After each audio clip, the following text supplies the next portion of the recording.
Hey Verns, it's me, your main doo-doo stain, back again with another one. Well guys, today we're doing what we're often want to do, which is check in with one of our favorite YouTube channels. That's right, the Daily Perverts. So enough wasting time. Let's check out what these lunatics have to say. Well, folks, Bud Light did a horrible job with its advertising campaign. They hired Dylan Mulvaney, a man dressing as a woman. Yeah, your followers got super upset about ads, okay? And it absolutely destroyed the brand. Miller Lite was like, hold my beer. Apparently, this is a slightly old commercial, but I guess people have been doing this for a while, and people are noticing now. Is Miller Lite. It's a slightly old commercial, but we went back and dug it up for content. From Miller Lite, talking about how they're very angry at themselves. They're very angry because it used to be that they would do commercials featuring beautiful women. Who are they? Here's the Miller Lite ad. Okay. From Mesopotamia to the Middle Ages to colonial America, women were the ones doing the brewing. Centuries later, women are throwing themselves at me. how did the industry pay homage to the founding mothers of beer? They put us in bikinis. Wow. No, how dare... Wow, look at this Miller Lite Okay, so pause it for a second. I had a tough time listening to her because there were women in bathing suits in the background. I noticed. What does she think? You little pervert, you little weirdo. Don't look what I'm doing under the desk right now. Okay, so this is pretty funny. These ding-dongs went back to an ad that ran in March. A goofy ad because it was Women's History Month. So they did some Women's History gag ad. Who cares? Also, I really don't know where people are actually seeing these ads. It's cable, right? It's cable TV, so it's all older people. So it's older people like my parents' age watching these ads. And really, all they want to see is like animals, you know, in ads, animals, maybe a boat. That's pretty much it. They don't really get things. I want to congratulate Miller Lite. Oh, okay. Miller Lite is following its own truth. Okay. It's going against the conservative cancel mob. Okay, it's standing up. Okay. Miller Lite is at least as gay as Bud Light. Right. For 2 months ago. Right. 2 months ago they were. Right. So obviously, guys, it would be great if these people, these dummies, boycotted both beer companies, Miller and Anheuser-Busch, because then they would just be drinking like what? Like weird craft sour beers or something? Hold on a second. Let me drink. Ooh, that's great. Ooh, that's great. But yeah, run these sons of bitches out of business. Anheuser-Busch, Miller, who own, what, 2/3 of the beer market. Run their asses out of business. They're both huge Republican donors, by the way. This is pretty funny. This is from April. GOP quietly backs off attacking Bud Light, its own major donor. Oh, God. They give us lots of this. This is the major cause of the people who support us. This is like the cause. Well, folks, Chris Pratt may be the guy saving Hollywood in terms of box office. That doesn't mean people aren't coming after him because he happens to be a Christian. Chris Pratt is now facing criticism. Why? Because he's Christian. Oh, no. I love that they, every so often, just discover that Chris Pratt is a Christian and they freak out about it and it's just super terrible. Does? Yeah, people are really pissed off about Chris Pratt because he's a Christian, but also everyone's seeing his movies. Okay, well, which is it then? Well, folks, Chris Pratt may be the guy saving Hollywood in terms of box office. That doesn't mean... Seems like nobody gives a crap, right? Okay, great. Claim that Jesus was super pro-transing the kids. Huh? So they got mad at him just a few years ago at the MTV Movie Awards when he started talking about God in prayer, for example. Who did? Okay. God is real. That's in the Bible. God loves you. No. God wants the best for you. Whoa, he does? Believe that. Okay. I do. Okay. Learn to pray. All right, I will. It's easy, and it's so good for your soul. What? And finally, nobody is perfect. People are going to tell you you're perfect just the way you are. You're not. You're not. Dad, you are imperfect. You always will be, but there is a powerful force that designed you that way. And if you're willing to accept that, you will have grace. And grace is a gift. And like the freedom that we enjoy in this country, that grace was paid for with somebody else's blood. You're not. It's true that Chris Pratt is a, mega superstar, mega giant celebrity, in all these movies. But when you're a mega celebrity like this, you basically won the lottery. you know? And there's two ways you could go with that, you know, publicly, which is, oh my God, I can't believe this. I'm so lucky. I'm so fortunate. I can't believe this happened, that I'm so famous. Thank you so much for this award. I don't deserve it. I'm wretched. I'm a piece of crap. Or you could go the way worse route, which is what Chris Pratt is doing, which is bestowing his knowledge, bestowing his wisdom and knowledge upon all of us morons. You know, guys, when the heated floors of your mansion in Los Angeles stop working, you gotta pray. You're not. You know, it's one of life's challenges, guys. And if you don't pray, then you go away. That's what I always say. Hey. Okay, here we go. More very serious political commentary from our guy, Benny. James Shapino. Here we go. Genius. By the way, I will note that The Little Mermaid looks absolutely terrible, just on an aesthetic level. Right, it's for kids. It's for kids. That looks so dumb. So dumb. I don't want to see it. I'm not going to see it. It's for babies. That's for babies. You can see it if you want. You don't have to be embarrassed. I like action movies. Cool movies. That's for babies. But if you want to go, I'll go. I've never been a fan of Disney remaking all of its animated films as live action films. In fact, the entire purpose of animation is to not be live action. Oh, amazing point. But now they are remaking it, and it looks hideous. And just on an aesthetic level, this movie looks kids. Terrible. It's for kids. So it looks, again, forget about all the wokeness for a second. Yeah. Look how... Well, what makes it woke? I'd like to hear him explain that one. I don't know why they are going for, 1940s film noir look in color live action The Little Mermaid, but here we go. Let's see. Yeah, let's see. Oh, yeah, definitely looks like a 40s film noir. Wonder why the Hollywood career didn't work out. This looks so terrible.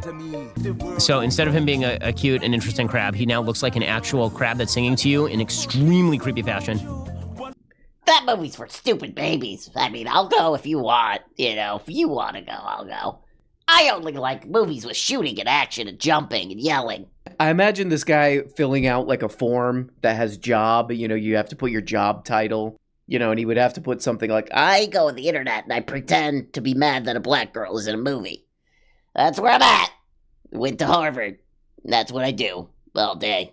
Is because eventually what is going to happen with Taylor Swift is because she is psychopathic, my prediction is that she's not going to find someone to marry her because men, when they get together with her, realize that she's got a couple of screws loose. And she does. That's just the truth. She's remarkably talented. She's turned those screws loose into wonderful boppy music, but she's crazy. And because she's not going to find a husband, she is going to become like these women that I have listed that we spoke about in today's monologue. She is going to become Chelsea Handler. She's asking the great question. Where my unstable girlies? But I like this because she's like, Taylor Swift, she's never going to find a husband. This gazillionaire pop star, never going to find a husband. She's going to be desperate. She's going to be desperate for a husband. Speaking of desperate for a husband, check this out. So Candace and I met in December of 2018. This is Candace Owens' husband. And we got engaged very quickly. Okay. After 17 days. Got it. Thursday just looked up. What? Okay. And we got engaged very quickly. Okay. After 17 days. I mean, look, it can happen. It can happen. But in Candace Owens' case, I think it's a lot of... Okay, here's another great Candy segment. This is a segment about mass shootings. Here we go. But the second issue that I have with the gaming industry, and this is definitely the bigger one, is that it desensitizes us to violence without question. Okay. So, Wow. as I know, many people who play Grand Theft Auto, they are not violent individuals. What I would say that it is doing to them over time, and they may not realize it, is that it's desensitizing them to violence altogether. Absolutely. I believe that This is funny because even most conservatives have dropped this one because so many studies have come out disproving this. But I like that Candy's like, whatever. It's video games. Why does mass shootings happen? Video games, I guess. Yeah. Didn't we used to do that one? But then too many studies who cares? Who cares? I gotta go to the bathroom now. Bye. Where's my... Oh, but also, can I have money? And so I would say that ChatGPT is the ultimate postmodernist. Oh, amazing. Because the postmodernists believed that meaning was to be found only in the relationship between words. Oh, wow. Now, that's amazing. It's a search engine, basically. It's the ultimate postmodernist.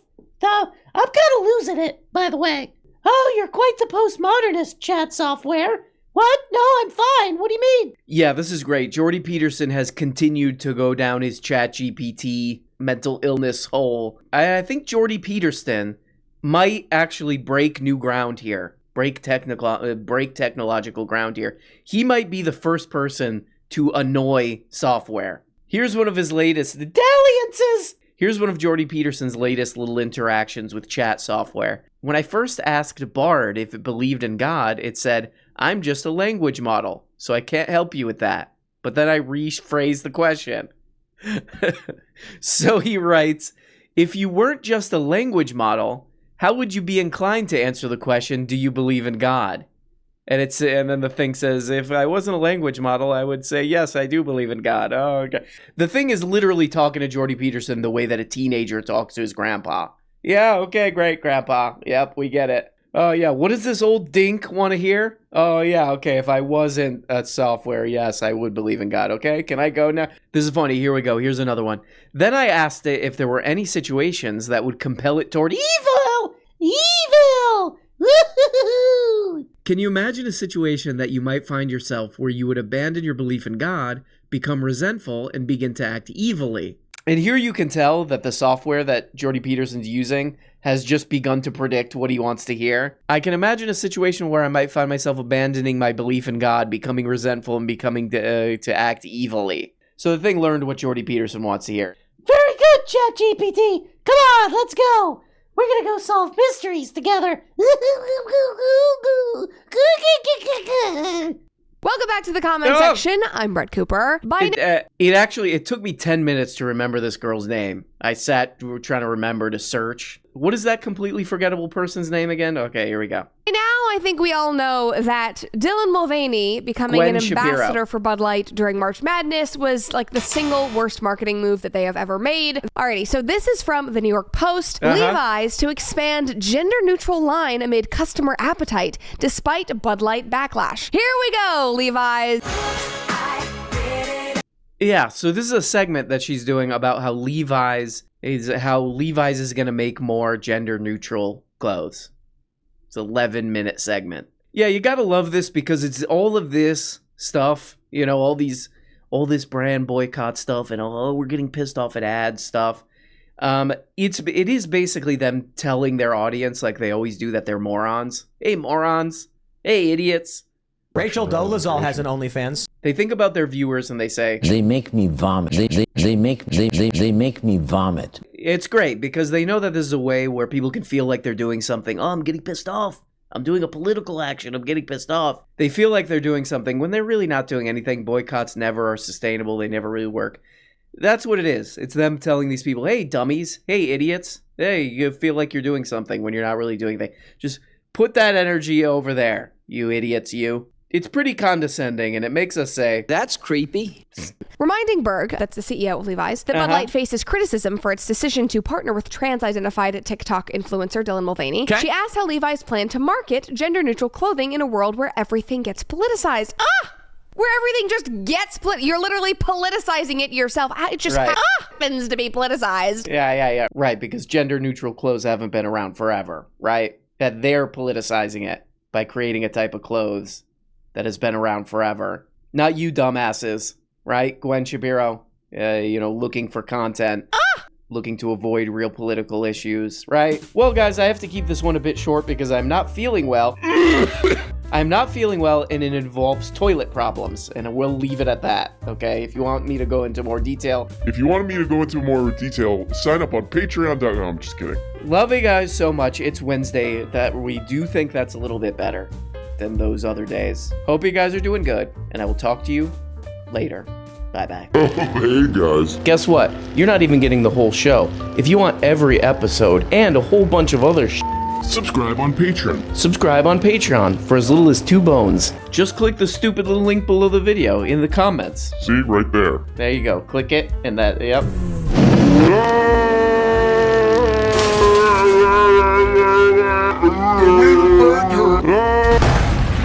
When you become a patron for as little as 2 bones, you get the Tuesday, Thursday, patron-only episodes. You also get the weekly Book Oblega show where we talk about important books. The questions and comments thing where you can ask questions and make comments and all this crap. All for less than the price of a rancid Charleston chew. And for only 25 putrid little dollars, you could become a producer. That's right, support the show and get your name up here. Look at these people. Look at these people. It make the show possible, okay? God. I mean, without these beautiful people, this show goes straight into the dumpster. A rotten, just wet, disgusting dumpster, behind a restaurant. So there's old milk in there. That's where this show ends up without these people. Is that what you want? Okay, I guess it's what you want. I'll just leave. Nope, it's done. It's too late. Okay? Here we go. Here's the dump truck. Come to pick up the show. This is what would happen with no producers. Thank you.